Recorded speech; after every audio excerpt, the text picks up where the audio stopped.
প্রিয় ভাই, ছাত্রদের পক্ষ থেকে আমাদের কাছে যেসব প্রশ্ন এসেছিল তার মধ্যে একটি প্রশ্ন হচ্ছে, যা আপনাকে করতে চাচ্ছি, যে পিতামাতা বা মৃত ব্যক্তির রুহের মাগফিরাতের জন্য কুরবানি করার বিধান কি? মাশাআল্লাহ ভাই, একটি সুন্দর প্রশ্ন করেছেন।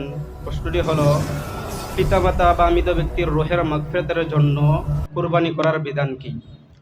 এর সঠিক জবাব হলো, পিতামাতা বা মৃত ব্যক্তির রুহের মাগফিরাতের জন্য কুরবানি করা জায়েজ আছে।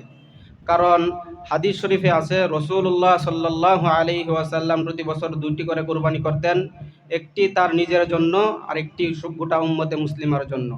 এর থেকে বোঝা যায় যে পিতামাতা অথবা মৃত ব্যক্তির রুহের মাগফিরাতের জন্য কুরবানি করা জায়েজ।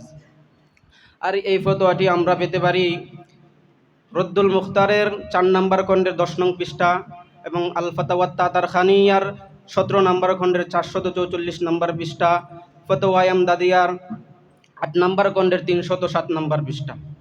আশা করি